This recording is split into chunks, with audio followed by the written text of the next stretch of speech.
এর আগে দুপুরে প্রধানমন্ত্রী তারেক রহমানের সভাপতিত্বে সচিবালয়ে দলের স্থায়ী কমিটির বৈঠকে মির্জা ফখরুল ইসলাম আলমগীরকে মনোনয়ন দেয় বিএনপি। দলের সিনিয়র যুগ্ম মহাসচিব রুহুল কবির রিজভী জানান, মহাসচিব ও স্থায়ী কমিটির সদস্য থেকে পদত্যাগ করেছেন মির্জা ফখরুল ইসলাম আলমগীর। এর মধ্য দিয়ে অবসান হলো তার দীর্ঘ রাজনৈতিক জীবনের আন্দোলন, সংগ্রাম, ত্যাগ তিতিক্ষার এক দীর্ঘ ইতিহাসের। বিস্তারিত মোহাম্মদ হোসাইনের রিপোর্টে।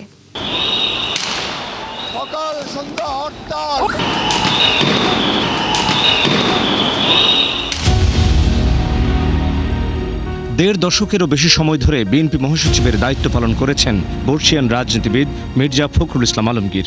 দেশের প্রায় সকল আন্দোলন, সংগ্রাম, রাজনৈতিক সংকট, কারাবরণ কিংবা দল পুনর্গঠনের প্রতিটি অধ্যায়ে ছিল তার সরব উপস্থিতি। দিয়েছেন নেতৃত্ব, সংগঠিত করেছেন দলকে। ফোটানোর ঝামেলা ছাড়াই নিরাপদ পানির জন্য ঘরে আনুন পিওরিট। কল করুন 16627। বৃহস্পতিবার সচিবালয়ে বিএনপির সর্বোচ্চ নীতি নির্ধারণী ফোরাম জাতীয় স্থায়ী কমিটির বৈঠকে জবনিকা হল তার দীর্ঘ রাজনৈতিক ইতিহাসের। এবার তিনি যাচ্ছেন দেশের সর্বোচ্চ সাংবিধানিক পদে। পদত্যাগ করেছেন মহাসচিব ও দলের স্থায়ী কমিটির সদস্য পদ থেকে। রাষ্ট্রপতি পদে দলের চূড়ান্ত মনোনয়ন পেয়েছেন মির্জা ফখরুল ইসলাম আলমগীর।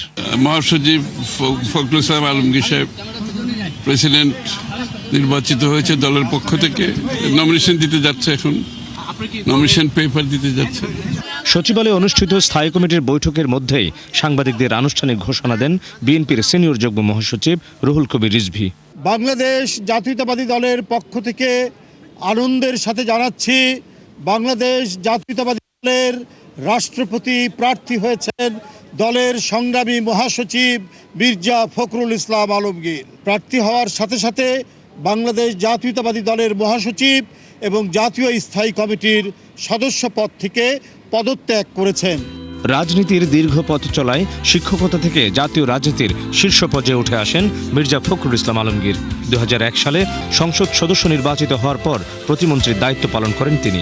2011 সালে বিএনপির ভারপ্রাপ্ত মহাসচিবের দায়িত্ব গ্রহণের পর থেকে এই বীর মুক্তিযোদ্ধা হয়ে ওঠেন দলের অন্যতম প্রধান মুখ।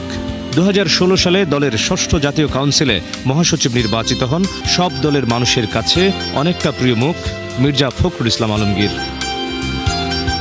মোহাম্মদ হোসাইন, 71, ঢাকা।